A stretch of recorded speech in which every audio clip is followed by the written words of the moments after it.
నమస్తే, welcome to our channel. నేను విశాల్ని. YCP హయాంలో జరిగిన మద్యం స్కామ్కు సంబంధించి ఇప్పటికే విస్తుపై నిజాలైతే వెలుగులోకి వస్తున్నాయి. మరి ముఖ్యంగా ముప్పిడి అవినాష్ రెడ్డి అయితే పోలీసులు విచారిస్తున్నారు. ఈ విచారణలో మొత్తం నిజాలైతే ఒప్పేసుకున్నాడు ముప్పిడి అవినాష్ రెడ్డి. తర్వాత మొత్తం రాజు కసిరెడ్డి చేశాడు మొత్తం అని చెప్పి తను విస్తుపై నిజాలైతే వెలుగులోకి వస్తున్నాయి. మరి ముఖ్యంగా ఇక ఈ ముడుపులకు సంబంధించి అయితే మొత్తం ఇంకా అంతిమ లబ్ధిదారు వరకు వెళ్ళే అవకాశం అయితే ఉందా? ఇలాంటి అంశాలను చర్చించే ముందు స్టూడియోలో ఉన్నారు ప్రముఖ రాజకీయ సామాజిక విశ్లేషకులు అడుసుమల్లి శ్రీనివాస్ గారు ఉన్నారు. వారిని అడిగి విషయాలను తెలుసుకునే ప్రయత్నం చేద్దాం. నమస్కారం సార్. నమస్కారం అండి. సార్, ఈ లిక్కర్ స్కామ్ సంబంధించి ఇప్పటికే ఇది ఎన్నో సంవత్సరాల నుంచి కొనసాగుతూనే ఉంది. ఇది ఇప్పుడైతే ఒక కొలికి రాలేదు. సార్, ముప్పిడి అవినాష్ రెడ్డి విచారిస్తుంటే ఆయన విస్తుపై నిజాలైతే వెలుగులోకి అయితే వచ్చాయి. కానీ మొత్తం రాజు కసిరెడ్డి చేశారని చెప్తున్నారు. దీని మీద స్పందన ఏంటి సార్? ఇప్పుడు వీళ్ళు అదే చెప్తారు, ఎందుకంటే రాజు కసిరెడ్డిని ఫిక్స్ చేశారు. జగన్ రెడ్డికి సంబంధం లేదు, అక్కడ నోట్లో వేలు పెడితే కొరకలేడు, డబ్బులు తీసుకుంటే సిరాకు అతనికి డబ్బులే ముట్టుకోడు. వాళ్ళ నాన్నల తాత సంపాదించింది తప్ప ప్రజల సొమ్ము కానీ ఈ బ్యాంకుల సొమ్ము కానీ ఇలాంటి ప్రజల సొమ్ము ఏం ముట్టుకోడు అతను. వాళ్ళ తాత కష్టపడి మట్టి మోసి బ్రిటిష్ వాళ్ళకి పంది మాంసం అమ్మి సంపాదించిన డబ్బే వాడుకుంటాడు అతను అని చెప్తారు వీళ్ళు. అసలు దొంగ అతను జగన్మోహన్ రెడ్డి, బందిపోటు దొంగ. వీళ్ళందరూ దొంగల ముఠావో సభ్యులు. ఈ దర్యాప్తు సంస్థలు సిబిఐ అయితే ఈ పాటికి జగన్మోహన్ రెడ్డి గారికి ఏం సంబంధం లేదు, రాజకాశి రెడ్డి అని చెప్పి ఫిక్స్ చేసేసినాం. ఇప్పుడు సునీత గారు వాళ్ళ నాన్నగారి కేసులో లాగా ఇది సిట్ కాబట్టి ఆ పప్పులేం ఉడకవు. ఎక్కడ ఒక్కొక్కడు ముడ్డి పగలగొట్టి ఇది కేవలం 3,000 కోట్లకు సంబంధించి దర్యాప్తు, ఇది ముడుపులకు సంబంధించి 3,000 కాదు, ఇది 6,000 కోట్ల దాకా ఉంటుందని కోర్టు నమ్మింది. ఇంకా విస్తరిస్తుంది దీనికి సంబంధించి ఈ కేసు. ఇంకా నాణ్యత లేని నాసిరకమైన మద్యం అమ్మి ప్రజల ప్రాణాల రేంజిన కేసు ఒకటి వస్తుంది త్వరలో. అంతేకాకుండా డిజిటల్ పేమెంట్ లేకుండా క్యాష్ అండ్ క్యారీ పెట్టి నగదు లావాదేవీలతో కొల్లగొట్టేసిన సొమ్ము కేసులు నెక్స్ట్ వస్తాయి.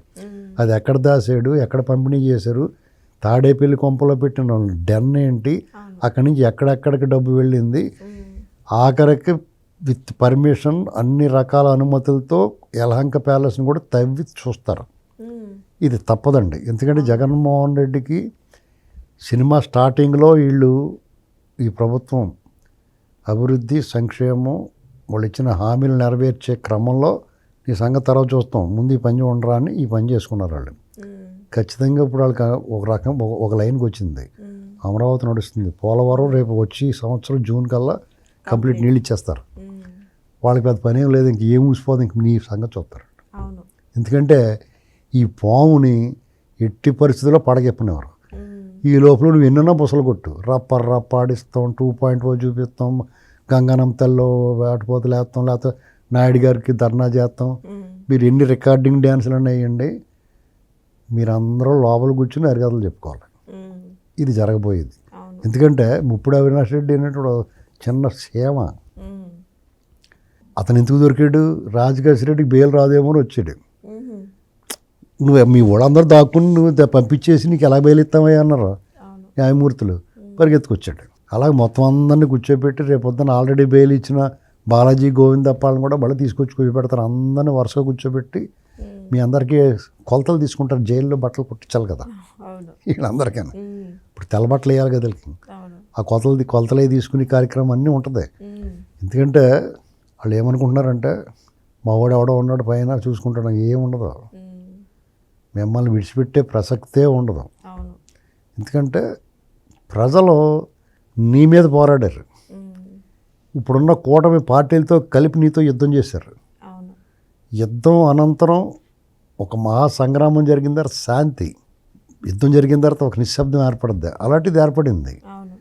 దాని ఫలితం చేదుగా కనపడుతుంది. ఏంటి చేదుగా?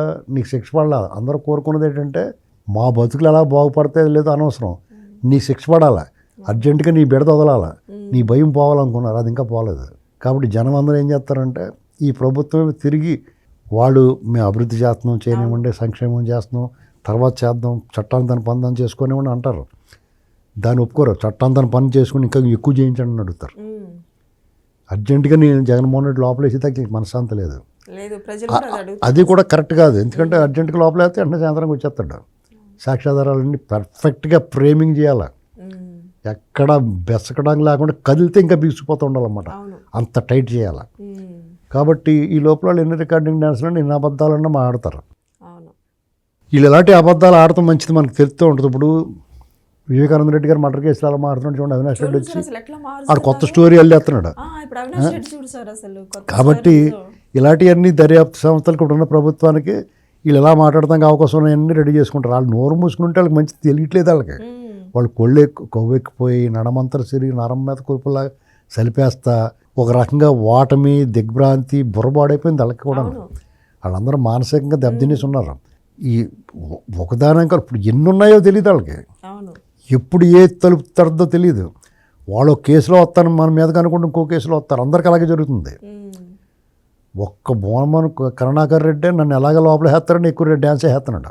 అతనికి పడద్దు, వాళ్ళ కొడుకు బిగిచ్చారు కదా, ఎవరిని వదిలిపెట్టరండి వీళ్ళు. ఇప్పుడు లెక్కర్ స్కామ్ అనేటువంటిది ఇది 6,000 3,000 కోట్లది. అసలు సిసలది ఇంకా అసలు సినిమా ఉంది, ఇది అంతా ట్రైలర్ అంతే. దీన్ని చాలామందికి చాలట్లా జనాలకి. లేదు ఏదో చెప్తారండి ఇలాగా గవర్నమెంట్ చేతిలో ఉన్న, ఇంకా గవర్నమెంట్ చేతిలో ఉన్నప్పుడు ఇంకా మరింత జాగ్రత్తగా ఉండాలి. చాలా పగడ్బందీగా ప్లాన్ చేయాలి. వీళ్ళని ఎట్టి పరిస్థితుల్లో భూస్థాపితం చేయాలంటే, రాజకీయంగా మళ్ళీ కనుమరుగైపోవాలంటే చాలా పగడ్బందీగా ప్లాన్డ్గా, అంటే వాళ్ళు తప్పు చేస్తే శిక్ష కూడా చాలా జాగ్రత్తగా వేయించాలి. అవును లేకపోతే మట్టగిడసలో జారిపోతారు. ఎందుకంటే బాగా గడ్డి మేసేసి వాళ్ళు ఎక్కువైపోయారు వ్యవస్థల్లోని, అవును దర్యాప్తు సంస్థల్లో కానీ ఎవరిని నమ్మే పరిస్థితి లేదు.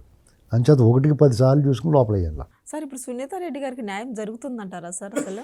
ఏమంటే అక్కడ జరిగిన ఘోర దురంతం, దుర్ఘటన అది. అవును భయంకరమైన హత్య. పాత్రదారులు వాళ్ళకేదో చిన్న చిన్న తగాదాలు ఉంటే ఉండొచ్చు, కానీ అంత కసిగా చంపాల్సిన అవసరం వాళ్ళకి లేదు. ఎవరికి అవసరం అనేటువంటిది ప్రజలందరికీ తెలుసు. అవును కాబట్టి డెఫినెట్గా కాబట్టి ప్రజలందరికీ పూర్తిగా నమ్మారు, ప్రజా తీర్పు ఇచ్చేశారు. సునీత గారు అసలు దోషుల కోసం ఆవిడ పోరాటం చేస్తుంది. ఆవిడ పోరాటం ఒక రకంగా ఒంటరి పోరాటంగా మారింది. అవును కానీ కోర్టులు తిరుగుతున్న లాభం లేకుండా ఆవిడికి కోట్లాది మంది మానవత్వంతో, ఒక మగువ తన తండ్రి మరణం కోసం అక్కడ రాజకీయాలు హై ప్రొఫైల్ పక్కన పెట్టండి, ఆవిడ తెగువ తెగింపు పోరాట తత్వం చూసి అనేక మంది ఆవిడకి మద్దతుగా నిలుస్తారు. కోట్లాది మంది ఆవిడకి న్యాయం జరగాలని ప్రార్థిస్తారు. అవును ఆ మాటే మంత్రం అవుద్దండి. ఖచ్చితంగా ఈ కోర్టులు దర్యాప్తు సంస్థలో వాళ్ళని విడిచిపెట్టేసినా ఖచ్చితంగా కర్మ అనేటువంటిది వాళ్ళు శిక్షిస్తుందండి. అవును ఇది తప్పకుండా జరుగుద్ది. ఎందుకంటే ఎన్నాళ్ళో మభ్య పెట్టలేరు వీళ్ళు, పచ్చబద్దాలు బొంకేస్తున్నారు వాళ్ళు అడ్డంగాన్ని. 5 సంవత్సరాల నుంచి అనేక రూపాల్లో దీని మీద వాస్తవం ప్రజలకు అర్థమైపోయింది. వివేకం సినిమాలో స్పష్టంగా క్లారిటీగా ఏం జరిగిందో వచ్చింది. దాన్ని అందరూ నమ్ముతున్నారు. దాని నిర్మాత ఎవడో, దర్శకుడు ఎవడో, ఆర్టిస్టులు ఎవరికి తెలియదు, మళ్ళా కనపడలేదు ఎవరు. అవును కానీ నిజంగా జరిగినట్టుగా అత్యద్భుతంగా వాళ్ళు నటించారు అనకుండా జీవించారు అందులో. ఒక అద్భుతమైన చిత్రరాజ్యం అది, అంతే కదండి. అవును కాబట్టి కొన్ని అభ్యంతరాలు ఉండొచ్చు ఏమైనా అనైతికంగా కొన్ని విషయాల్లో, ఏమైనా వాస్తవం మాత్రం స్పష్టంగా ఉంది. అవును అది దేని ఆధారంగా, ఆ ఛార్జ్ షీట్ల ఆధారంగా, కోర్టు నుంచి వచ్చిన పబ్లిక్ డాక్యుమెంట్స్ అయినాయి, దస్తగిరి స్టేట్మెంట్ వాంగ్మూలాలు ఈ ఆధారంగా తీశారు. అది చాలా పరిశోధన చేసి ఉంటారు వాళ్ళు. అనేక దర్యాప్తు సంస్థల దగ్గరికి వెళ్ళి వివరాలు తీసుకుని ఉండొచ్చు. అద్భుతంగా నిర్మించారు. దాన్ని ప్రజలందరూ నమ్మారు కాబట్టే వాళ్ళ తీర్పు అద్భుతంగా ఇచ్చారు. అవును మీకు భవిష్యత్తులో మీరు ఎప్పటికీ గెలవలేరు. అవును అధికారం అనేటువంటిది మీరు ఆశించకూడదు. మీకు సిగ్గులేదు కాబట్టి ఆశిస్తారు. కానీ ప్రజలు మాత్రం మీకు మాత్రం అధికారాన్ని దూరంగా పెడతారు. ఇదే శిక్ష మీకు. సార్ సునీత గారు ఈ కేసుకి సంబంధించి సిబిఐ అయితే ఏ దోషులు ఎవరు లేరని చెప్తుంది. మరోపక్క ఇటు ఎమ్మెల్సీ అనంతబాబు డ్రైవర్ హత్య కేసుకు సంబంధించి ఇప్పుడు మన వాళ్ళ వైపు కూడా నిన్న విచారణకు హాజరైంది సార్. సేమ్ ఇదే కేసు, ఇది కూడా నీరు కారిపోయే అవకాశం ఉందా అని అంటున్నారు ప్రజలు. నీరు కారిపోయేలా చేద్దాం అనుకున్నారు కానీ అలా కుదరదమ్మా అని చెప్పేసి మళ్ళీ తీసారు యువతలకి. అవును అంచేత ఇది అలాగే అవుద్ది. ఒకవేళ ఎలా మొబైల్ మళ్ళీ తీస్తారు యువతలకి. వీళ్ళ జీవితకాలం మనశాంతి ఉండదండి వాళ్ళకి. జగన్మోహన్ రెడ్డి తన అవివేకం వల్ల, బుద్ధిహీనత వల్ల తప్పులు చేసి తప్పించుకునే అవకాశం వచ్చినా కానీ తప్పించుకోలేకపోయాడు. ఎందుకంటే తన 5 సంవత్సరాలు చేసిన అరాచకం వల్ల ఇన్ని తప్పులు చేసి వచ్చాడు. దాన్ని ఏం చేయాలి? బుద్ధిజీవి అయితే జాగ్రత్తగా ప్రజలు మంచి చేసుకుని తన శాశ్వతంగా అధికారంలో ఉండేలా చూసుకుంటే ఎప్పటికప్పుడు దుబ్బెత్తా ఎవరికి ఇవ్వాల్సింది వాళ్ళకి ఇచ్చేస్తే అతను బాగుండేవాడు. ఎన్నాళ్ళు ఇవ్వగలుగుతాడు? అవును. ఆ డబ్బులు అయిపోయేదాకా జరిపించి లాస్ట్లో అయిపోయిన తర్వాత నడర లోపలికి అంటారు. ఆల్రెడీ డబ్బులు అయిపోయి ఉంటాయి, చాలా దొబ్బేసి ఉంటారు వీళ్ళు. దర్యాప్తు సంస్థలు వాళ్ళు వీళ్ళు మొత్తం లాగేసారు, అతని దగ్గర ఏమి ఉండదు. నేను అనేది ఏంటంటే ఇలా దొబ్బెట్టేసిపోతే ప్రభుత్వం లాగేసుకుంటా బాబు అని చెప్తున్నాను నేను. వీడు వాళ్ళకి దొబ్బెట్టేస్తున్నాడు. ఒక్కొక్కడు 5,000 కోట్లు, ఆడెవడికో ఒక 6,000 కోట్లు అంటే ప్రభుత్వంలో పనిచేసినట్టు కాస్తుందంట. చూడండి సార్. మరి ఎంత దారుణం ఉండదు.